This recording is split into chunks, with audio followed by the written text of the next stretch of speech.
अस्सलाम वालेकुम नाजरीन, आप देख रहे हैं program the review Kamran Yusuf और शहबाज राना के साथ। द रिव्यू में हम पाकिस्तान की मईशत, खारजा अमूर और नेशनल सिक्योरिटी के मामलात पर बात करते हैं। आज पोस्ट बजट प्रेस कॉन्फ्रेंस हुई। वफाकी वज़ीर ख़जाना शौकत तरीन और जो दूसरे अहम हुकूमती वज़रा हैं उन्होंने एक तवील प्रेस कॉन्फ्रेंस की जिसमें उन्होंने बजट के हवाले से जो अहम हाईलाइट्स हैं उनको सामने रखा। और जाहिर है कि गवर्नमेंट का यही दावा है कि ये एक प्रो पुअर बजट है। इसमें उन्होंने कोशिश की है कि IMF की सख्त शराइत के बावजूद आवाम के लिए रिलीफ दें। तो शहबाज, कल भी हमने जैसे जिक्र किया था कि नए जो टैक्स लगाए गए हैं और उसमें जो एक जो परेशान कुन बात थी उन लोगों के लिए जो टेलीफोन के ऊपर लंबी बातें करते हैं, जो इंटरनेट का ज़्यादा इस्तेमाल करते हैं, जो SMS भी करते हैं, अब उस हवाले से मेरे ख्याल में उन लोगों को परेशान होने की ज़रूरत नहीं है। इससे पहले कि इस पर टैक्स का नफाज होता, हुकूमत ने इस हवाले से कोई नजर सानी की है। तो एक अच्छी खबर से मेरे ख्याल में आगाज़ करना चाहिए। पहला कि ये इन्होंने फैसला क्यों वापस लिया, दूसरा इसका नेट इम्पैक्ट क्या आएगा जो टैक्स कलेक्शन। कामरान, ये मोर देन के इसका जो इस्तेमाल है, इसका जो सबसे जो मेरे लिए इसको जब मैं देखता था तो ऐसे था कि आपको पता है कि जो एक रेडी वाला भी है बेचारा, जो मजदूर भी है, वो भी टेलीफोन करता है, वो मैसेज करता है, और एक वो कंपनी का चीफ एग्जीक्यूटिव ऑफिसर है वो भी कॉल करता है और मैसेज करता है। तो दोनों के ऊपर एक तरह का टैक्स लग गया था। अब टैक्स क्या था वो थोड़ा सा बता देते हैं। जैसे हमने कल के प्रोग्राम में बड़ा इसको तफसील से इसका जिक्र किया। 3 बजट प्रपोजल्स इससे रिलेटेड काबीना में गए। एक तो ये था कि 1 GB जो आपका उसका इंटरनेट का डाटा है उसके फी GB के ऊपर 5 रुपये टैक्स लगाया गया। और दूसरा, अगर आप टेलीफोन कॉल करते हैं और उसका जो दुरानिया 3 मिनट से ज्यादा हो जाता है उसके ऊपर 1 रुपया टैक्स लग गया। और तीसरा, SMS के ऊपर 10 पैसे टैक्स। तो जब काबीना में ये चीज कल गई तो काबीना ने सिर्फ जो इतराज किया था वो उन्होंने किया था जो GB वाला टैक्स था कि जो डाटा के ऊपर आप इंटरनेट के ऊपर लगा रहे हैं ये मत लगाएं, कोविड का टाइम है। तो उसके ऊपर वहां पे डिस्कशन में ये चीज आई जो कि कल प्रोग्राम में भी हमने बताई कि इसका जो सिर्फ इस चीज का 30 अरब रुपए का इम्पैक्ट था जो इसके वाला GB वाला था। तो उनका जी आप तकरीबन 30 से 50 अरब का PSDP कार्ड दें और इसको विड्रॉ कर लें। लेकिन जब FBR की पोस्ट बजट प्रेस कॉन्फ्रेंस हुई कल तो उन्होंने उसके ऊपर जब हमने टेक्निकल ब्रीफिंग में उनसे पूछा, उन्होंने कहा अभी तक ये सस्टेन कर रहा है, जब बिल आगे जाएगा तो फिर विड्रॉ होगा। तो अभी तक ये विड्रॉ नहीं हुआ। इसके ऊपर फिर रिएक्शन आया। आज जो वजीर खजाना शौकत तरीन साहब की पोस्ट बजट प्रेस कॉन्फ्रेंस थी उसके अंदर उन्होंने खुद ही सवालात से पहले ही उन्होंने ये ऐलान कर दिया कि हमने तीनों टैक्सेस जो हैं ये वापस लेने का फैसला कर लिया है। और उन्होंने कहा ये काबीना का फैसला था। थोड़ी सी यहाँ पे शौकत तरीन साहब ने सारी जिम्मेदारी जो काबीना पे डाल दी। काबीना ने सिर्फ एक का कहा था जिसका जो इम्पैक्ट था वो 30 अरब रुपया था। तो ये तीनों आज उस पर फैसला हो गया कि ये तीनों 1 रुपया 10 पैसे और 5 रुपए ये तीनों टैक्सेस विड्रॉ कर। इसका जो रेवेन्यू इम्पैक्ट है वो इसका है 100 अरब रुपए। जो कल हमने बताया था कि 383 अरब रुपए की हुकूमत ने नए टैक्सेस लगाए हैं। तो इन तीनों के विड्रॉल के बाद वो अब रह गए हैं 283 अरब रुपए। तो ये जो 100 अरब रुपए का फिर जो गैप है, क्योंकि देखें ना टैक्स कलेक्शन ये चैलेंज है। IMF पहले ही जो हम मुतबादिल उनको एक प्लान देना चाह रहे हैं शायद उससे मुत्तफिक नहीं है। तो ये 100 अरब रुपया भी आप अगर निकाल देंगे तो डोंट यू थिंक कि ये बड़ा चैलेंजिंग होगा गवर्नमेंट के लिए जो 5800 अरब रुपए का इन्होंने अगले साल का टारगेट रखा है टैक्स कलेक्शन का। कामरान, ये बिल्कुल चैलेंजिंग होगा। और वैसे तो आज एक जो इम्पोर्टेंट चीज़ अनाउंस और की है शौकत तरीन साहब ने कि वो मिनी बजट नहीं लाएंगे। तो नाज़रीन, ये आप रिकॉर्ड में ये बात रखिएगा। पोस्ट बजट प्रेस कॉन्फ्रेंस में शौकत तरीन साहब ने आज खुद कहा है ये बात कि मैं कोई नया मिनी बजट नहीं लेके आऊँगा जो अगला पूरा माली साल है उसके दौरान। तो हम उम्मीद करते हैं कि अपनी जो ये कमिटमेंट है वो पूरी करेंगे। तो ये तो बातें क्लियर होगी। लेकिन उसके साथ ही दो उन्होंने जो बातें और की इसी प्रेस कॉन्फ्रेंस के दौरान वो ये थी कि जो एक हेल्थ लेवी का एक प्रपोजल 2 साल से चल रहा है कि जो सिगरेट है या टोबैको उसके ऊपर 10 रुपए एक टैक्स है का प्रपोजल था, ये अभी तक हुआ नहीं है। और दूसरा जो आपकी बेवरेजेस हैं, आप मशरूबात हैं, उसके ऊपर भी कोई 1 रुपए का टैक्स था। तो मशरूबात के ऊपर तो शौकत तरीन ने आज बिल्कुल रूल आउट कर दिया कि इसके ऊपर तो हम कोई चेंज नहीं करेंगे। वो बल्कि वो कह रहे थे इसका प्रपोजल था कि इसको काम किया जाए, हम नहीं माने। तो जो हेल्थ फॉर लेवी का उन्होंने कहा कि ये अंडर कंसिडरेशन है। तो एक ये चीज उन्होंने खुद ही ये कह दी कि अंडर कंसिडरेशन है। लेकिन आगे बढ़ने से पहले एक चीज मैं अप्रिशिएट करना चाह रहा हूँ शौकत तरीन की कि उनकी बड़ी कॉम्प्रिहेंसिव प्रेस कॉन्फ्रेंस थी। जो post budget press conference normally होता है ये है कि फाइनेंस मिनिस्टर आता है, वो अपनी सुनाता है, 3-4 सवालात लेता है, उसके बाद उस क्वेश्चन को क्लब करता है और भाग जाता है। इन्होंने कोई कॉम्प्रिहेंसिवली हर चीज का इन्होंने बड़ी डिटेल में आंसर किया। 3 घंटे ब्रीफिंग की है, तकरीबन 2.25 घंटे की press conference, which is a good thing कि वो सुनना चाह रहे थे और उन्होंने टाइम दिया। बावजूद इसके वो कह रहे थे कि उनकी हेल्थ कंडीशंस ठीक नहीं है, वो कोरोना से भी अफेक्ट हुए थे कुछ 2-3 हफ्ते पहले, तो ही गेव द टाइम, और लोग बड़े, उन्होंने जो भी जर्नलिस्ट के जो क्वेश्चंस उसको उन्होंने आंसर किया। तो इसका मतलब है कल जो खुर्रम दस्तगीर साहब भी जब उनसे कहा कि 3 पॉजिटिव्स बताएं, तो एक पॉजिटिव तो उन्होंने ये भी बताया कि शायद शौकत तरीन जरा रीजनेबल फाइनेंस मिनिस्टर हैं। अब दूसरा, कल भी हमने जिक्र किया था कि जो इम्पोर्टेड जो हम फूड आइटम्स हैं, खास करके पैकेज्ड फूड है, उस पर इन्होंने टैक्स लगाया है। लेकिन अब ये इतला आ रही है, मजीद जो तफसीलात हैं, कि जो लोकली प्रोड्यूस डेयरी मसनूआत हैं, वो बेशक योगर्ट हो, दही हो या दूसरी जो प्रोडक्ट्स हों, उसके ऊपर भी टैक्स लगाया गया है। चले, जो इंपोर्टेड फूड आइटम्स थे, आप कह सकते हैं कि वो लग्जरी में आ जाता है कि शायद जो एलीट तबका है उसको इस्तेमाल करता है, लेकिन जो लोकली प्रोड्यूस हैं, दही हो गया या क्रीम हो गई या इस तरह के जो मशरूबात हैं, वो तो मेरे ख्याल में आम लोग भी इस्तेमाल करते हैं। तो क्या उन पर टैक्स लगाया जा रहा है और ये चीज़ें महंगी होनी जा रही हैं?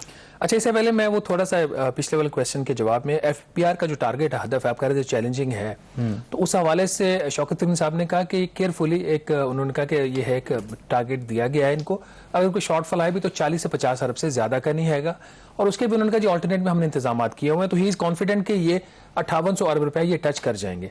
उसके बाद जब ये प्रेस कॉन्फ्रेंस इनकी खत्म हुई तो मैंने इनसे पूछा कि काबीना ने तो एक जो चीज खत्म करने का कहा था वो 5 रुपए वाला था, और उसके अगेंस्ट को 50 अरब रुपया उन्होंने पीएसडीपी काटना था। तो शौकत तरीन साहब ने मुझे कहा कि मैं पीएसडीपी बिल्कुल नहीं काटूंगा। तो ये चीज एक और रिकॉर्ड पे आ जाए कि 900 अरब रुपए का जो पीएसडीपी है उस पर वजीर खजाना साहब ने ये कमिटमेंट किया है कि उसमें को वो नहीं काटेंगे। तो अच्छा, अब 900 अरब रुपया इस्तेमाल भी हो जाए, ये भी फिर देखने वाली बात है, वो तो साल के एंड में पता लगेगा। वो एक तरीकेकार है कि वो वजारत खजाना वो पैसे ही स्लो रिलीज करता है। अभी भी जैसे 3 जून तक का जो डाटा है 442 अरब रुपए की यूटिलाइजेशन हुई थी, जो इस साल का 650 का है। तो बजट में तो इन्होंने 650 ही दिखाया हुआ है, जो अभी भी जो बजट डॉक्यूमेंट्स अभी पब्लिश हुए हैं इस साल का भी इन्होंने 650 ही दिखाया हुआ है। अब डेयरी मसनूआत पर आ जाएं। अब आ जाते हैं असल चीज के ऊपर कामरान। ये आपको याद होगा जो SAPM on revenue and finance हैं, डॉक्टर वकार मसूद खान साहब, उन्होंने एक बात बड़ी कैटेगोरिकली कही थी कि जो कमेटी थी उसकी national assembly standing committee on finance की मीटिंग में, कि IMF इस बात पे मान गया है कि जो फूड रिलेटेड आइटम्स हैं जिससे महंगाई होगी उसके ऊपर हम टैक्स एग्जम्पशंस वापस नहीं लेंगे। तो यहाँ पे उन्होंने जो वहाँ पे बात की थी कमेटी के फोरम पे, वो पूरी होती हुई नजर नहीं आई। एक तो हमने चीनी का कल बता दिया कि 60 रुपए के ऊपर पहले 17% लिया जाता था, अब उसकी एक्चुअल मार्केट प्राइस जो 100-110 रुपए के ऊपर होगी तो उसके ऊपर कोई 7 रुपए फी किलो चीनी बढ़ जाएगी। ये जो अब डेयरी वाला, this is very important. Pakistan आपको पता है कामरान के एक कहा जाता है कि फूड स्टंटिंग कंट्री है। यहाँ पे लोगों की नशोनुमा इसलिए उनके मुतासर होती है कि उनके पास खाने की उनके पास जरूरत पूरी नहीं। फिर आपके और बहुत सारे जो डेयरी सेक्टर्स के जो आपके मामलात हैं, दूध महंगा है, और फिर सबसे बड़ा है कि आपको खालिस दूध नहीं मिलता। तो फिर ये जो पैकेट डेयरी इंडस्ट्री आई है इसकी तरफ से फिर जब ये चीज़ें आई तो लोगों की डाइटरी पैटर्न जो सिटीज़ में और अर्बन्स में इंप्रूव हुए। लेकिन मसला ये है कि जितनी महंगाई हो रही है, लोगों की परचेजिंग पावर से चीज़ें बाहर निकल रही हैं। अब हुकूमत ने एक और काम किया है, जो डॉक्टर वकार मसूद खान साहब का अपना उन्होंने कमिटमेंट थी, अब उससे ये बात बिल्कुल मुख्तलिफ है कि नाज़रीन जो डेयरी मसनूआत हैं उसमें पहले जो GST का रेट था वो 10% था, उसको इन्होंने जो एग्जम्पशन थी, रिड्यूस रेट थे, वो कम ख़त्म कर दिया और अब 17% के ऊपर डेयरी मसनूआत जो है वो टैक्स होंगी। 3-4 बड़ी मसनूआत जो आपके इस्तेमाल में आती है हम उसका बता देते हैं। क्रीम है, मलाई, इसके ऊपर 17% टैक्स लगने से कुछ 70 करोड़ रुपए का इजाफी रेवेन्यू मिलेगा, कंपनीज को हिट पड़ेगी। अगर वो कीमतें नहीं बढ़ाते तो या उनको कीमत बढ़ानी पड़ेगी। इसी तरह जो डेयरी मिल्क पाउडर होता है जो आप इस्तेमाल करते हैं उसका भी 17% रेट हो गया, अगेन 70 करोड़ का एस्टिमेट यहाँ पे है। जो दही है पैकेज में आपको मिलता है उसके ऊपर भी 17% टैक्स है, और फ्लेवर्ड मिल्क के ऊपर भी है। और कामरान एक टी वाइटनर है जो बड़ा कॉमनली यूज होता है चाय में, खासतौर पर होटलों में जहाँ पे मजदूर वगैरह चाय पीते हैं, तो उसके ऊपर भी 17% टैक्स है। सिर्फ इस एक आइटम के ऊपर जो इम्पैक्ट है वो 1.5 अरब रुपए का है। तो ये सारा मिला के बनता है तकरीबन कुछ 4.5 से 5 अरब रुपए का इजाफी हिट पड़ेगी जो लोगों की जेब से निकलेगी और FBR के। और इसका जो इम्पैक्ट, ये तो आप ये कह रहे हैं ना कि जो पैकेज्ड ये सारी चीजें हैं, होता ही है कि अगर एक डब्बे में दही है या डब्बे में दूध है वो महंगा हो रहा है, तो आप ये बात मत भूलें कि जो खुला दही या खुला दूध आपको मिल रहा है तो ऑटोमेटिकली उसकी कीमतें भी बढ़ेंगी, क्योंकि ये उसका आपस में एक कोरिलेशन है। अभी दूध की, वैसे इन्होंने दूध के ऊपर तो नहीं कुछ एक और जो अहम इशू है, देखें ये डिबेट पाकिस्तान के अंदर बहुत ज्यादा होती रही, इवन बजट से पहले भी, कि माजी में PMLN ने ग्रोथ कैसे अचीव, वो कहते हैं जी कि कर्जे लेकर के, बैरूनी कर्जे लिए और इस वजह से ग्रोथ आई। अब ये गवर्नमेंट क्या कर रही है, ज़ाहिर है कि बजट के अंदर पूरा प्लान होता है, तो अगले साल हम कितने बैरूनी कर्जे लेने जा रहे हैं, क्या उसकी तफसीलात सामने आई हैं? उसकी तफसीलात सामने आ चुकी हैं कामरान, बल्कि बजट से पहले मैंने एक्सप्रेस ट्रिब्यून के लिए ये खबर भी की थी कि हुकूमत 16 अरब डॉलर के नए कर्जे लेने जा रही है अगले माली साल में, और इसमें तकरीबन 2/3 कर्जे लिए इसलिए जा रहे हैं कि आपने पिछले कर्जे वापस करने। अच्छा, अब जो बजट डॉक्यूमेंट्स आए हैं उसमें ये 16 अरब डॉलर नहीं है, ये 17 अरब डॉलर है। जो मेरी रिपोर्ट में और इसमें जो फर्क है, पहले उस वक्त इनका एक तखमीना था कि जो यूरो बॉन्ड्स हैं और स्कूक है उसका कोई 2 अरब डॉलर करेंगे, वो अब ये 3.5 अरब डॉलर का सिर्फ यूरो बॉन्ड और स्कूक कर रहे हैं। तो नाज़रीन, जो टोटल कर्जे अगले साल हुकूमत लेने जा रही है वो 17.2 अरब डॉलर रफली बन रहे हैं। इसमें जो सबसे मेजर लोन आएंगे वो 2-3 वो बड़े हम आपको बता देते हैं। सिर्फ 4.9 अरब डॉलर के जो है फॉरेन कमर्शियल लोन्स लिए जाएंगे। ये काफ़ी महंगा कर्जा होता है, ये शॉर्ट टर्म होता है, जो गैर मुल्की बैंकें होती है, आप उनसे ये कर्जा लेते हो और इसकी जो मुद्दत होती है वो बहुत मुख्तसर होती है, जिसकी वजह से आपके ऊपर दबाव रहता है ये कर्जा वापस करने का। और दूसरा इसमें एक जो चीज़ है, IMF का हमने कल भी जिक्र किया था, 3.1 अरब डॉलर हम IMF से कर्जा लेने जा रहे हैं। और आज शौकत तरीन साहब ने ये बात कही है कि IMF का प्रोग्राम जो है हम ऑन ट्रैक है, और ये हमने 3.1 अरब डॉलर जो बजट में हम एस्टिमेट्स रखे हैं, कुछ 496 अरब रुपया, ये अगले माली साल में आ जाएगा। यूरो बॉन्ड का मैंने आपको बता दिया 3.5 अरब डॉलर। इसी तरह कोई 2.3 अरब डॉलर का कर्जा हम वर्ल्ड बैंक से लेंगे, और 1 अरब डॉलर का हम ले रहे हैं इस्लामिक डेवलपमेंट बैंक से, और कोई 1.6 अरब डॉलर कामरान हम ले रहे हैं एशियाई तरक्याती बैंक से। तो ये सारा मिला के कोई 17 अरब डॉलर, और ये पाकिस्तान की तारीख का किसी भी एक साल में हाईएस्ट एवर, कितना हाईएस्ट एवर कर्जा। और सिर्फ एक चीज जो PTI के वो रिकॉर्ड की दुरुस्तगी के लिए, ये एक बात कामरान ये हमेशा कहते हैं कि हम कर्जे ले रहे हैं पिछले कर्जे लेने के लिए। इसके अंदर जो 4.9 अरब डॉलर है ना फॉरेन कमर्शियल लोन का, तो इनकी हुकूमत को 3 साल तो हो गए हैं, और कोई भी जो फॉरेन कमर्शियल लोन है उसकी जो मुद्दत है वो 1.5 साल से ज्यादा होती नहीं है। तो ये तो इन्होंने लिया कम से कम ये 5 अरब डॉलर का, तो मान लें वैसे बाकी भी इन्होंने और लिया। अगर ये 4.8% की ग्रोथ अचीव कर लेते हैं तो वो क्या फिर बैरूनी कर्जों के मरहूने मिन्नत होगी या इनका अपना कोई इनिशिएटिव होगा? क्योंकि आज भी शौकत तरीन साहब ने कहा कि हम जो टारगेट कर रहे हैं वो इन्वेस्टमेंट लेड कर रहे हैं, यानी कि सरमायाकारी हो और उसकी वजह से पाकिस्तान में ग्रोथ आए। हालांकि हिस्टोरिकली पाकिस्तान में होता नहीं है, कंजम्पशन की वजह से होता है या हम कर्जे लेते हैं उस वजह से होता है। देखिए, इसमें कुछ अच्छी चीजें बजट के अंदर हैं जो हमने कल भी जिक्र किया था कि इन्होंने जो रॉ मटेरियल इस्तेमाल होते हैं इंडस्ट्री के, उसके ऊपर इन्होंने काफी मराद दी हैं। तो रॉ मटेरियल सस्ता होगा तो आपकी इंडस्ट्रियल प्रोडक्शन की जो कॉस्ट है वो कम होगी, और इसी तरह आपकी जो एक्सपोर्ट्स है वो कंपेटिटिव हो सकती हैं। तो इंडस्ट्रियल सेक्टर को इन्होंने फोकस किया है, which is the good thing. अब ये एक सियासी चीज है, इसका सारा जो मैं जिम्मेदार ठहराऊंगा वज़ीर आज़म इमरान खान साहब, उन्होंने कर्जों को ऐसा नारा बना दिया कि अब हर चीज फिर अब जब हम देखते हैं तो फिर हम उनकी तनाजुर में देखते हैं वो क्या कहते थे और आज क्या हो रहा है। तो ये चलता रहेगा, PTI के दौर में भी ये चलेगा, और 2023 में जब अगर वक्त पे इलेक्शन होते हैं तो जो भी अगली हुकूमत आएगी वो भी यही करेगी। जाते ब्रेक पे जाने से पहले एक और जो चीज कर्जों की आप बात कर रहे हैं, सऊदी अरब के हवाले से क्या डेवलपमेंट? आपको पता है कि हम कवर करते रहे हैं कि एक कुछ अर्सा पहले ताल्लुकात में तनाव था, हमने उनके पैसे वापस भी किए, फिर ऑयल ऑन डेफर्ड पेमेंट जो हमें मिलता था वो रिन्यू नहीं हुआ। तो अब शौकत तरीन साहब कह रहे थे कि उसके हवाले से एक अच्छी खबर आ रही है। तो ये भी तो बेसिकली कर्जे हुए ना, क्योंकि आप डेफर्ड पेमेंट पे लेंगे, तो उस हवाले से क्या पेशरफ्त है? अब ये ऑयल एंड डेफर्ड पेमेंट का उन्होंने प्रेस कॉन्फ्रेंस में बात कही है। उन्होंने कहा जी कि हमारे सऊदी अरब के साथ इसके ऊपर मुज़ाकरात जारी हैं, और वो तकरीबन इस बात तो इत्तेफाक हो गया है कि वो उधार तेल पाकिस्तान को दोबारा सऊदी अरब देगा। अब इसकी मालियत कितनी होगी और किस शरह सूद के ऊपर, अगर चूंकि है तो at the end of the day वो लोन ही होगा ना, वो जो दोनों चीजें वो तय होने वाली बाकी हैं। लेकिन दिस इज इंपॉर्टेंट कि सऊदी अरब के साथ दोबारा अगर मामला ठीक हो रहे हैं तो उसमें उनकी तरफ से उधार तेल आ रहा है। और जो आपने बात की कि फिर हम कितना क्वांटिटी में या कितना हम उनसे तेल लेंगे उधार पे, ये एक अलग बात है, और फिर वो क्या शराइत हैं जिनकी बुनियाद पर लेंगे। जाहिर है कि एक बात बड़ी मशहूर है कि there are no free lunches, आपको मुफ्त में कोई भी फेवर नहीं देता, इन रिटर्न आपको कुछ करना पड़ता है। तो वो हम क्या कर रहे हैं ये शायद आने वाला वक्त ही बताएगा। यहाँ पर हमने एक ब्रेक लेनी है, और ब्रेक के बाद हमें 2 सीनियर सहाफ़ी ज्वाइन करेंगे जो इकोनॉमी पर बड़ी ज़बरदस्त रिपोर्टिंग करते हैं, और उनके सामने तमाम सवालात रखेंगे कि वो इस बजट को किस तरीके से देखते हैं और फ्यूचर आउटलुक या वे फॉरवर्ड उनकी नज़र में क्या है। ब्रेक के बाद इस पर बात करेंगे। जी, प्रोग्राम द रिव्यू में एक दफा फिर आपको खुशामदीद कहते हैं। पोस्ट बजट प्रेस कॉन्फ्रेंस आज हुई है, और बजट का पोस्टमार्टम करने के लिए हमारे साथ इस वक्त 2 सीनियर सहाफ़ी मौजूद हैं। जो इकोनॉमी पे बड़ी ज़बरदस्त रिपोर्टिंग करते हैं, तो उनका व्यू जानेंगे इस बजट के हवाले से भी और आगे वे फॉरवर्ड क्या है। तो हमें ज्वाइन किया इस्लामाबाद स्टूडियोज़ में खलीक कियानी साहब ने, सीनियर सहाफ़ी हैं, डॉन अखबार से मुंसलिक हैं। उनके साथ ज्वाइन किया है मेहताब हैदर साहब ने, द न्यूज़ में लिखते हैं और इकोनॉमी पे बड़ी बेहतरीन रिपोर्टिंग करते हैं। तो खलीक कियानी साहब, सबसे पहले मैं आपका व्यू लेना चाहूँगा। ओवरऑल ज़ाहिर है कि हर हुकूमत जो दावा करती है कि ये उन्होंने बड़ा ज़बरदस्त बजट बनाया है, तो ज़ाहिर है कि ये गवर्नमेंट जो है और वज़ीर ख़जाना ये दावा कर रहे हैं कि ये प्रो पुअर बजट है, और गवर्नमेंट के जितने वज़रा हैं वो तो कह रहे हैं कि जी तमाम जो सेगमेंट ऑफ सोसाइटी है उन्होंने इसको वेलकम किया है।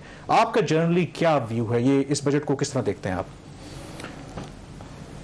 मेरा ख्याल है एक जुमला अगर यूज़ करें ना, डीप रूटेड और डीप पॉकेट्स, ये उसको रिप्रेजेंट करता है। ये प्रो पुअर भी है और प्रो रिच भी है, और इन दोनों जो सेगमेंट्स हैं इन्हीं के दरमियान उन्होंने खेला, एम्पावर यानी ट्रिकल डाउन भी किया, करने की कोशिश की, और बॉटम अप भी करने की कोशिश की है। लेकिन जो मेजॉरिटी पॉपुलेशन है, जो मिडिल इनकम है के लोग हैं या लोअर मिडिल क्लास के लोग हैं, उनके ऊपर उन्होंने मजीद बोझ डाला है।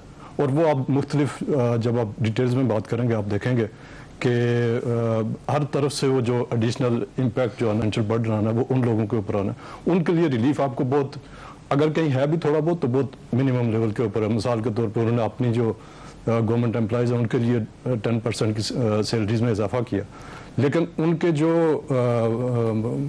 काउंटर पार्ट्स हैं पब्लिक प्राइवेट सेक्टर में, या जो आम लोग हैं, जो मिडिल क्लास के लोग हैं, उनके लिए उन्होंने कुछ नहीं, मुझे नहीं लगा कि कुछ सोचा उन्होंने। कियानी साहब, आपने ये सवाल शौकत तरीन साहब से भी किया था, उन्होंने जो जवाब दिया कि हमारी जितनी चादर है उतनी हमने एफर्ट किया, तो आप समझते हैं कि वो जवाब वो सेटिस्फाई हैं आप उससे, या आप समझते हैं कि मजीद हुकूमत कुछ कर सकती थी, अभी भी कहीं फिस्कल स्पेस है इसके पास?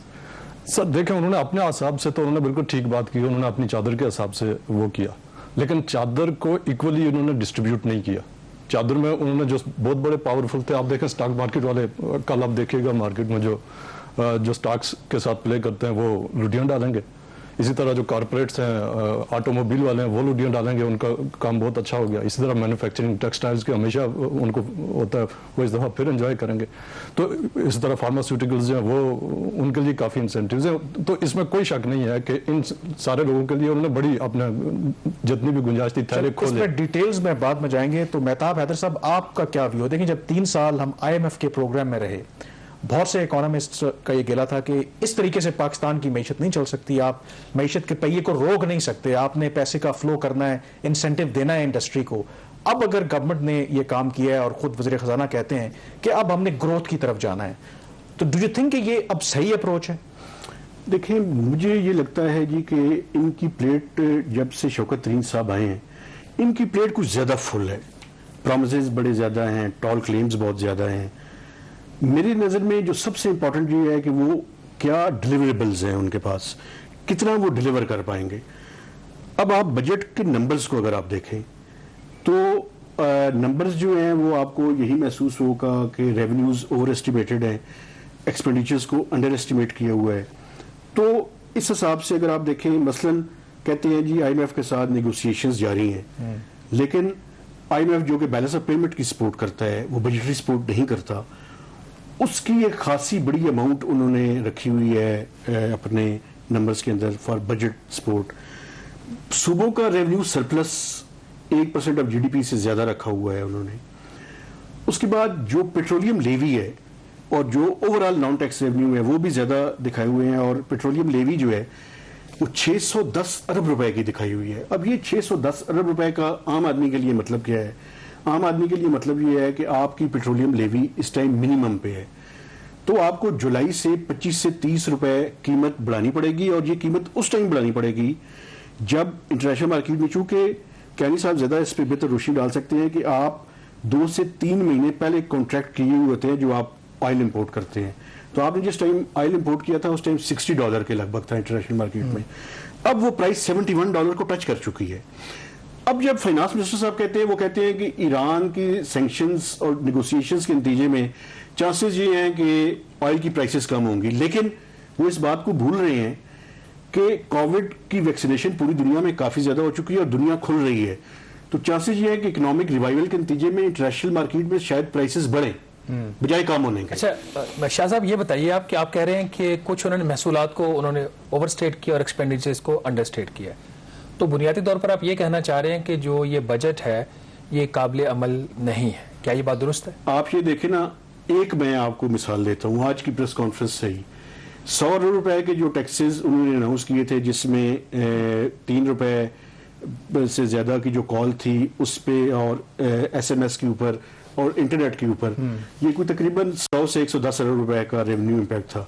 वो आज उन्होंने वापस ले लिया। तो मैंने चेयरमैन FBR से बाद में पूछा भी, मैंने कहा जी ये 100 रुपए 1 मिनट में इन्होंने वापस तो ले लिया, तो ये आप कैसे इस गैप को जो है वो फिल कर रहे थे? वो उनका जवाब प्रेस कॉन्फ्रेंस के बाद यही था कि हम टेक्नोलॉजी को इस्तेमाल करके करेंगे। देखिए, है अच्छा, अगर किया जाए इन्फोर्समेंट प्रॉपर तरीके से तो ये कहने के लिए तो अच्छा है, लेकिन FBR की कैपेसिटी जो माजी को देखा जाए तो उनके जितने भी इन्फोर्समेंट के मेजर्स होते हैं उसके नतीजे में उतने रेवेन्यूज नहीं आते जितने प्रोजेक्टेड होते हैं। वो तो आज उन्होंने दावा किया ना चेयरमैन FBR ने कि 160 अरब रुपए का हमने इन्फोर्समेंट से हिस्सा लिए हैं।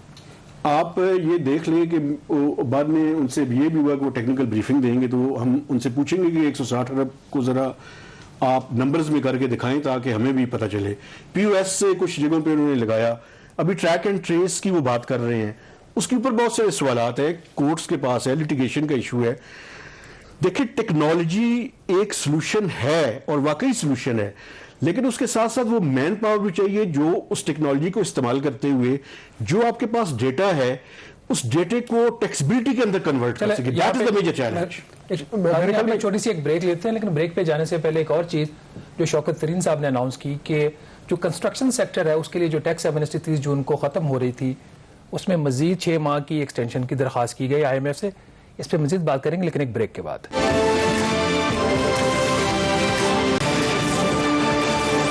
ब्रेक के बाद एक दफा फिर आपको खुशामदीद कहते हैं। बजट के हवाले से बात कर रहे हैं और ये बजट कितना काबिल अमल है। तो खलीक कियानी साहब, ब्रेक से पहले शहबाज ने भी जिक्र किया टैक्स एमनेस्टी के हवाले से। इससे पहले आई थिंक ये चीज़ इंपॉर्टेंट भी है कि जो आम लोग हैं उनकी नज़र में तो ये डिटर्मिन करता है कि इस बजट के बाद महंगाई में क्या इजाफा होगा या कमी होगी। जैसे मेहताब साहब ने जिक्र किया पेट्रोलियम लेवी का कि 450 अरब से बढ़ाकर अब उनका तखमीना है कि 610 अरब होगी। इसका मतलब है कि पेट्रोलियम पर फी लीटर मैक्सिमम 30 रुपए पर लीटर लेवी गवर्नमेंट लेने का इरादा रखती है। तो इसका इम्पैक्ट क्या आएगा? आपको लगता है कि जो गवर्नमेंट महंगाई को काबू करना चाहती है वो कर नहीं पाएगी, बेशक बाकी जितने इंसेंटिव देती रहे? सर, बेसिकली जैसे मैं पहले बात कर रहा था, ये एग्जैक्टली वो वाली चीज़ें हैं कि जो इन्फ्लेशनरी इम्पैक्ट के साथ आती हैं। पेट्रोलियम लेवी हो गया या GIDC हो गया, को 130 बिलियन वहाँ से लेना चाह रहे हैं, को 160 बिलियन एडिशनल यहाँ से लेना चाह रहे हैं। इस वक्त जो अपना पेट्रोलियम लेवी रेट चल रहा है वो तकरीबन 4-5 रुपये पर लीटर चल रहा है। तो आपको 610 के ऊपर जाने के लिए आपको 25-30 के ऊपर जाना पड़ेगा। नहीं जाएंगे तो फिर वो रिकवर नहीं होता। फिर या बजट अनरियलिस्टिक है आपकी जो प्रोजेक्शन वो अनरियलिस्टिक है, लेकिन अगर आप वो करेंगे तो फिर इन्फ्लेशनरी इम्पैक्ट इसका बिल्कुल क्या मतलब ये हो कि आज जो 110 रुपए का पेट्रोल फी लीटर है ये 140 पे मिनिमम चला जाएगा इसी कीमत के ऊपर जो आपकी आज की अगर प्राइसेस आज की प्राइस के ऊपर 140 पे चला जाएगा। हाँ जी, लेकिन अगर इंटरनेशनल प्राइसेस का जो ट्रेंड है वो आप देखें तो मैं देख रहा था कुछ 2-4 दिन पहले कि जो इंटरनेशनल फ्यूचर बेटिंग हो रही है वो तो $200 के ऊपर हो रही है, क्योंकि इकोनॉमी खुल रही है और उसके साथ साथ जो है वो अपना लोगों की कंजम्पशन बढ़ रही है। जब कंजम्पशन बढ़ेगी तो प्रोडक्शन साथ में। भी तो ऐड कर लेना कामरान साहब, कल जो इन्होंने इंपोर्ट के ऊपर भी 17% GST लगा दिया है और जो पेट्रोल आपका पेट्रोल है उसके ऊपर जो कस्टम ड्यूटी है वो 5 से 10% कर दी है। तो ये सारे वो एलिमेंट्स हैं कि जिनकी वजह से इन्फ्लेशन इम्पैक्ट करती है और जैसे आपने कहा कि जो इन्फ्लेशन को कंट्रोल करना मुश्किल होगा एक तरफ, तो ये दूसरा ये इम्पैक्ट जो है वो मिडिल क्लास के ऊपर आ रहा है। तो जब मैं पहले बात कर रहा था कि जी अब बॉटम को भी सपोर्ट कर रहे हैं, टॉप को भी सपोर्ट कर रहे हैं, लेकिन जो दरमियान वाला है उसके ऊपर आप बोझ ऐड कर रहे हैं। तो लेकिन फिर ये मेहताब साहब ये जो इनका जो भी फार्मूला है, देखें आपने अगर मईशत को चलाना है, अल्टीमेट ऑब्जेक्टिव तो ये है ना कि महंगाई कम हो, लोगों का लिविंग स्टाइल बेहतर हो। अगर आप जिस तरह आप कह रहे हैं कि जो बहुत ज़्यादा गुर्बत की लकीर से नीचे रहते हैं उनके लिए शायद इंसेंटिव्स हैं, जो एलीट क्लास है उनके लिए, मिडिल इनकम के लिए लोगों के लिए नहीं है, तो गवर्नमेंट ये सेल कैसे करेगी? अगर एक तरफ इंसेंटिव दे रहे हैं, ग्रोथ अगर होती भी है लेकिन उसका इम्पैक्ट आम आदमी के ऊपर नहीं पड़ता, तो कैसे सेल करेंगे? देखें, मैं इस बजट को जो कोशिश की गई है, एक परसेप्शन क्रिएट करने की कोशिश की जा रही है, वो ये है कि ये जिस तरह से अगला साल जो है वो बजट इलेक्शन का बजट होगा, लेकिन मेरे ख्याल से उस तरफ रवां दवा है, अभी से तैयारी है। जी बिल्कुल। और उसी के नतीजे में, लेकिन प्रॉब्लम ये है कि क्या जितनी मैंने शुरू में कहा कि उनकी प्लेट फुल है, कितनी चीजों पे वो अमल दरामद कर सकेंगे। देखिए आपने पिछले साल ये जो साल गुजर रहा है 650 अरब रुपए रखे डेवलपमेंट बजट के लिए, वो यूटिलाइज नहीं हुए। अब आपने उसको 900 कर दिया है। पिछले 3 सालों में देखें जितना भी डेवलपमेंट एलोकेशन ये रख रहे हैं वो यूटिलाइज नहीं होती, और यहां पे सिर्फ सेंटर के अंदर ही नहीं, सूबों के अंदर इससे भी ज्यादा बुरी सूरत हाल है, और पंजाब में तो खासकर बुरी सूरत हाल है। तो आप ये देखें कि क्या वो प्रोमिसेस, वो टॉल क्लेम्स, वो डिलीवर करने की कितनी ज्यादा इनके अंदर सलीयत है। देखिए मैं ये समझता हूं कि ये जो सारी हम बातें कर रहे हैं, सबसे बड़ा चैलेंज जो मुझे नजर आता है गवर्नमेंट का, इनकी कैबिनेट के अंदर वो सिंक्रोनाइजेशन नहीं है, वो टीम नहीं है कि आप जो भी एम्बिशियस टारगेट रखें। आप देखें एक डॉक्टर वकार साहब जो है ना, वो हैं बड़े यानी करू किस्म के आदमी, वो बड़े उर्दू का मुझे मुनासिब, क्योंकि वो बहुत अच्छी शुस्ता उर्दू बोलते हैं। तो वो जो है वो उन्होंने नंबर्स क्रंचिंग बड़ी अच्छी करते हैं। वो नंबर्स क्रंचिंग तो उन्होंने कर ली है, लेकिन क्या उन नंबर्स को उस पर डिलीवर वो कर सकेंगे? मैं समझता हूं ये सबसे बड़ा मेजर चैलेंज होगा। और इस एक तरफ तो उन्होंने बिल्कुल यानी वो जो बॉटम अप वाली अप्रोच है उसको की है, लेकिन एक बात से मैं इत्तेफाक भी करता हूं फाइनेंस मिनिस्टर की, ये जो ट्रिकल डाउन इफेक्ट की थ्योरी है ना जी, ये बिल्कुल दुनिया में नाकाम हो चुकी है। इसके कोई असरात कम से कम पाकिस्तान में हमने मुशर्रफ साहब के जमाने में 9% की ग्रोथ भी देखी, लेकिन उसके नतीजे में वो ट्रिकल डाउन इफेक्ट होते होते जो है वो लोगों की हालत उस जमाने में तो देखें, अगर आप बजट को देखें उसमें 3 चीजें आपको बड़ी क्लियर नजर आ जाती हैं। वो जिस तरह उन्होंने जो इंसेंटिव्स दिया, 42 अरब रुपए की बात भी की है खुसरो बख्तियार साहब ने, 12 अरब का आपको पता है कि उन्होंने कर दिया, जो टेक्सटाइल रिलेटेड है उसके ऊपर उन्होंने रिलीफ दिया, 11 अरब का इन्होंने कर दिया जो केमिकल्स हैं।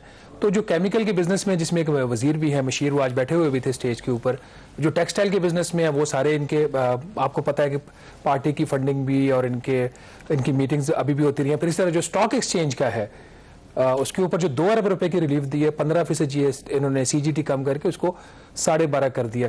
तो ट्रिकल डाउन आपके ख्याल में ये आज शुरू नहीं हो गया? पहले रजाक दाऊद साहब के पास आएगा, स्टॉक मार्केट वालों के पास आएगा, फिर आपके पास आएगा, फिर आप गली में जाएंगे तो किसी गरीब को कुछ खैरात कर देंगे?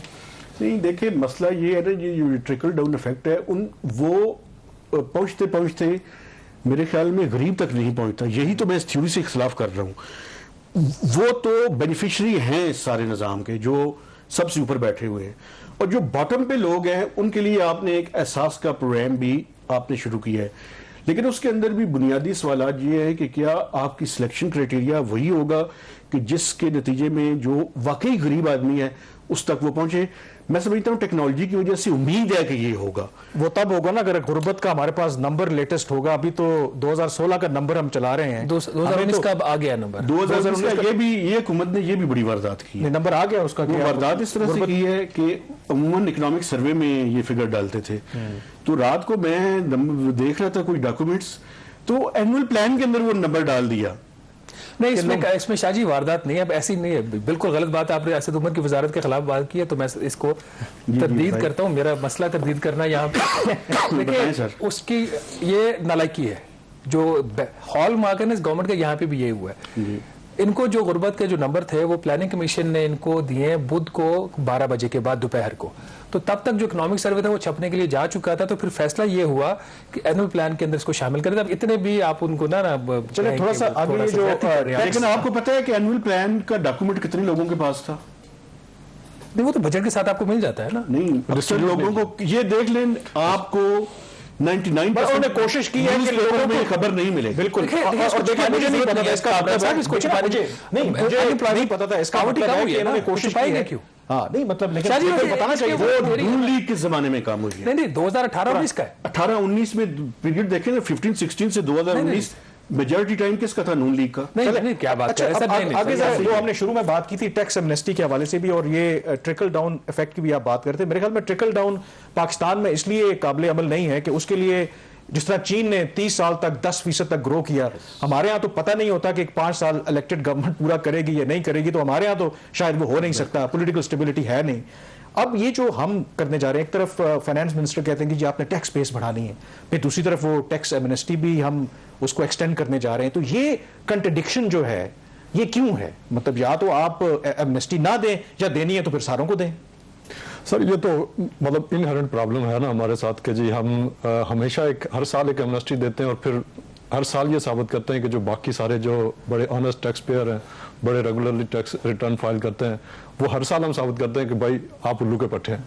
तो लिहाजा इस दफ़ा फिर उन्होंने वही काम किया कि ये वाला काम किया। अच्छा, एक तो ये है। दूसरा उसके साथ ये कि जैसे जैसे काम आगे चलता है तो पता ये चलता है कि जी मिसाल के तौर पे पिछले साल जो उन्होंने किया कि ये जो प्रोफाइल्स को अपडेट करने का, तो आप लोगों को फिर आपने बताया, मतलब पाकिस्तान में कहते हैं कि पाकिस्तान का जो टैक्स कल्चर है वो टैक्स कल्चर को सपोर्ट नहीं करता, जो मशीनरी और इंफ्रास्ट्रक्चर है वो उसको सपोर्ट नहीं करता। हमने उसकी कास्ट भाई बड़ा अच्छा काम किया इस दफ़ा के, उसको उन्होंने ख़त्म कर दिया। लेकिन आधे लोगों को आपने फिर डरा दिया कि जी आप अगर नेट में आ गए तो फिर आप मारेंगे, आप हर दफ़ा आपको उसकी एक कास्ट पे करनी पड़ती है। चलें यहाँ पे एक छोटी सी नाज़िक ब्रेक लेते हैं, ब्रेक के बाद बात करेंगे वे फॉरवर्ड की। अभी तक जो चीज़ सामने आ रही है कि कंसेंसस यही लग रहा है पैनल का कि जो बजट है वो शायद उस तरह काबिल अमल नहीं है और महंगाई भी बढ़ेगी। Stay with us. जी, ब्रेक के बाद एक दफ़ा फिर आपको खुशामदीद कहते हैं और अब अपना जो कंक्लूडिंग सेगमेंट है इसमें हम बात करेंगे वे फॉरवर्ड के हवाले से। तो मेहताब साहब, हमारी आपसे पहले भी जिक्र होता रहा कि एक बूम एंड बस्ट साइकिल में हम गुजरते रहते हैं, IMF के पास जाते हैं और होता यही है, जो भी गवर्नमेंट आती है पहले IMF के पास जाती है, शुरू के 2-3 साल कंसोलिडेशन पे जाती है, फिर उनको ख्याल आता है नहीं वो लोगों को भी तो खुश करना है, फिर हम दोबारा स्पेंडिंग पे चले जाते हैं और होता ही है कि जब अगला इलेक्शन आता है तो फिर बैक टू स्क्वायर वन होते हैं। अब इस गवर्नमेंट का जो आपको मॉडल नजर आ रहा है, एक दफा फिर अब ग्रोथ पे बहुत ज्यादा फोकस है, दो कि IMF से हम निकले नहीं है, तो आपकी क्या फोरकास्ट है कि क्या 2023 में जब इलेक्शन से पहले क्या हम वहीं पे खड़े होंगे जो 2018 में, वही करंट अकाउंट का प्रॉब्लम, वही डिफॉल्ट होने का खदशा, या इस दफा कुछ चेंज होगा आपके ख्याल? मैं समझता हूँ जी, मैं ये तो प्रेडिक्ट नहीं कर सकता कि एक्चुअली क्या होगा, लेकिन अगर मॉडल को डिफरेंट नजर आता है आपको? मॉडल कोई स्क्रिप्ट डिफरेंट है? कोई मॉडल डिफरेंट नहीं है। आप ये देखें कि अभी जिस चीज को सेलिब्रेट किया जा रहा था पिछले साल 1.5 साल में कि करंट अकाउंट सरप्लस हो गया, वो मैं प्रेडिक्ट कर सकता हूं कि अगले साल करंट अकाउंट डेफिसिट के अंदर हम चले जाएंगे। उसकी वजह यह है कि अगर आप 2 महीनों के नंबर्स देखें, खासकर इंपोर्ट्स के, तो $5 बिलियन को जो है वो क्रॉस कर चुकी हैं। तो अगर इसी पे आप रहे तो आप $60 बिलियन से ज्यादा की आपकी इंपोर्ट्स होंगी। जो हमें सबसे ज्यादा मैं समझता हूं कि फायदा हुआ है या जिस वजह से हम बचे हैं वो रेमिटेंसेज है। रेमिटेंसेज के अंदर जो है वो हुई है, लेकिन क्या ये वन ऑफ है या ये परमानेंट फीचर है, ये देखना और डिटरमिन करना बाकी है। मेरा जाती ख्याल ये कि वन ऑफ है। और दूसरा जो है, ये ऑयल की प्राइसेस बहुत बड़ा रिस्क है। अगर ऑयल की प्राइसेस इंटरनेशनल मार्केट में बढ़ती हैं तो आप फिर वही बूम बस्ट साइकिल जो है। और आपको पता है एक और भी मसला है, जब आप स्पेंडिंग स्प्री की तरफ जाते हैं तो उसके नतीजे में जब फिस्कल डेफिसिट कंसिस्टेंटली 6-7% और 8% ऑफ GDP, मसलन इस दफा भी जो ये कह रहे हैं कि 7.1% ऑफ GDP होगा आउट गोइंग फाइनेंशियल ईयर का, मैं इससे इत्तेफाक नहीं करता, शायद इससे ज्यादा होगा। तो उसमें फिर उसकी बैक पे करंट अकाउंट डेफिसिट बढ़ना शुरू हो जाता है। ये पैटर्न है। तो मैं तो इस हुकूमत की परफॉर्मेंस को ये जज करूंगा कि क्या 2023 में ये दोबारा जिन चीजों पे नून लीग को क्रिटिसाइज करते थे वही चीजें खुद छोड़ के जाएंगे या ग्रोथ भी हासिल करेंगे विदाउट स्ट्रक्चरल वो जो इश्यूज पैदा होते हैं उनको क्रिएट किए बगैर। परफॉर्मेंस इसी बुनियाद पे जज होगी। और नून लीग को जिस बुनियाद पे क्रिटिसाइज करते थे कि वो ट्विन डेफिसिट छोड़ के चले गए, हालांकि मैं नहीं इत्तेफाक करता। उसकी वजह ये है कि आपने अगर पनामा के बाद उनको वो स्टेबिलिटी दी होती फिर तो मैं उन्हें क्रिटिसाइज करता। अच्छा शाह जी, इसके ऊपर अगर आपने हमेशा डिसएग्री नहीं दी तो फिर मैं उन्हें कैसे क्रिटिसाइज करता? ये पाकिस्तान की इकोनॉमिक और पॉलिटिकल कंडीशंस ऐसे ही हैं। यानी साहब, एक चीज जो इन्होंने हुकूमत ने बजट में की है, 35 करोड़ रुपया फी पार्लियामेंटेरियन इन्होंने बजट में पैसा रखा है। 68 बिलियन सस्टेनेबल डेवलपमेंट गोल्स के नाम पे पैसे रखे गए हैं। वो जो खबर गालबन आपके डॉन के अखबार में आई थी कि 35 करोड़ रुपए का इन्होंने अप्रूव किया, तो वो इंप्लीमेंट उन्होंने बाकायदा उसके लिए बजट एलोकेशन कर दी है। तो सवाल मेरा आपसे ये है कि 35 करोड़ रुपया देने से क्या अगले साल मुल्क के अंदर तरक्की नहीं होगी, और क्या 2023 का जो इलेक्शन होने वाला है उसके लिए जीत की बुनियाद रखने की तरफ नहीं हुकूमत जा रही? सर, मैंने जो पहला जुमला कहा था ना कि डीप पॉकेट्स, तो डीप पॉकेट्स एक तो उस तरफ की थी जो इकोनॉमिक साइकिल्स जो उस साइड के, ये पॉलिटिकल साइड है और इसमें उन्होंने डीप पॉकेट्स क्रिएट करने की कोशिश की। और लास्ट टाइम मेरा ख्याल है किसी पार्लियामेंटेरियन ने कहा था कि जी वो जब कोई इश्यूज बन गए थे केपी में, तो उन्होंने कहा था कि जी वो उन्होंने हमें पैसे दिए थे कि जी आप इलेक्शन में स्पेंड करें, इसलिए दिए थे। तो ये वो इशू था जिसके ऊपर इमरान खान साहब ने अपनी पूरी वो जो 22 साल का कैरियर, पॉलिटिकल कैरियर, इस चीज़ के ऊपर इसको क्रिटिसाइज करते हुए लगाया था कि जी ये पॉलिटिशियंस को आप रिश्वत देते हैं और उनके जरिए ये पैसे ज़ाया करते हैं। और ये पैसा ज़ाया होता है सिर्फ इसलिए कि वो जो आप 35 या 40 या 200 जो आपका पार्लियामेंटेरियन है, आप उसकी जेब तो भर देंगे, लेकिन वो ऑन ग्राउंड इस्तेमाल नहीं होता। और अगर होता भी है तो उसकी क्वालिटी बड़ी पुअर होती है। आपने देखा हुआ, मैंने भी देखा हुआ कि रोडों जो आपकी गली बनी हुई है उसको तोड़ के दोबारा बनाते हैं, आपकी जो टूटी पहले से लगी हुई है उस टूटी को उतार के बनाते हैं। और समटाइम्स ये भी होता है कि लगी हुई टूटियों के ऊपर तख्तियां बनाते हैं और बिल भरते हैं। ये this is the most challenging factor किसी भी पॉलिटिकल एनवायरनमेंट में। इसके अंदर एक जो इम्पोर्टेंट अब ये चीज़ है कि आज भी वज़ीर ख़ज़ाना ने कहा कि हम IMF के साथ प्रोग्राम अभी रहेंगे। डू यू थिंक कि ये जो इन वज़ीर ख़ज़ाना की और अब जो गवर्नमेंट की अप्रोच है वो IMF को एक्सेप्टेबल होगी, और आपको लगता है कि इन द लॉन्ग रन हम ये प्रोग्राम पूरा कर पाएंगे या पहले ही उससे विड्रॉ कर लेंगे, जो हमारी अब अप्रोच है? सर पूरा तो हमने पहले ही नहीं किया ना, पहले भी कोई टूटा फूटा ही चल रहा है, गुजारे वाला ही चल रहा है। हमने 1 साल सस्पेंशन के बाद दोबारा एक किस्त ले ली। हम वैसे ही हमारी रेपुटेशन एक किस्त वाले मुल्क की है, तो ऐसे ही लग रहा है। मुझे वैसे उसी तरह लग रहा है। मतलब पॉलिटिकली कहीं आपने देखा होगा अपना फाइनेंस मिनिस्टर की के हवाले से एक स्टेटमेंट छपी, हालांकि उन्होंने उसको डिसऑन कर दिया, लेकिन वो ये है कि जी हम अमेरिकन अभी तक वैसे क्लैरिफिकेशन मेरा ख्याल फाइनेंशियल टाइम्स ने ली, तो आपको उसको ओन अभी तक तो अपनी जगह पे मौजूद है। उन्होंने पब्लिकली उसको डिसऑन किया, लेकिन आपको एक चीज 30 सेकंड में बताइएगा। उन्होंने खुद कमिट किया कि जी हम इसकी कंट्राडिक्शन जारी करेंगे, लेकिन अभी तक हुई नहीं, हमें नहीं आई कंट्राडिक्शन, मीडिया हमारे लोकल को भी नहीं आई। आखिरी बात, क्या जो 46% बिजली कीमतों में इजाफे का मुतालबा IMF का, हुकूमत इस पे इसको ना मानने की जो इसकी अभी तक पोजीशन है उस पर कायम रह सकेगी? मेरा ख्याल है इसके अलावा चारा नहीं है, वरना लोग रोडों के ऊपर आ जाएंगे और मिडिल क्लास के ऊपर ये सारा बोझ आ रहा है। ऑलरेडी उधर कुछ इंपैक्ट डाल दिया है वो जो विदहोल्डिंग टैक्स के थ्रू, तो लिहाजा उधर प्रेशर तो ऑलरेडी है। इससे मजीद बढ़ाएंगे तो लोग पहले स्विच करना शुरू, तो जिसके पास 4 पैसे हैं वो सोलर लगा। हमारे पास 10 सेकंड है, तो मेहताब हैदर साहब, IMF में हम बाय बाय कह रहे हैं बहुत जल्द? मुझे लगता ये है जी कि ये ट्रिक्स करने की कोशिश करते रहेंगे जितना लिंगर ऑन कर सकें, लेकिन अल्टीमेटली सस्पेंशन की तरफ जाएगा। चलें, बहुत शुक्रिया खलीक यानी साहब आपका और मेहताब हैदर साहब आपका। बजट के हवाले से हमने पूरा एक डिटेल्ड पोस्टमार्टम किया और फ्यूचर आउटलुक क्या उस पर भी बात की। बहरहाल प्रोग्राम द रिव्यू से इतना ही। मुझे कामरान यूसुफ और शहबाज राना को अब इजाजत दीजिए। अल्लाह हाफिज।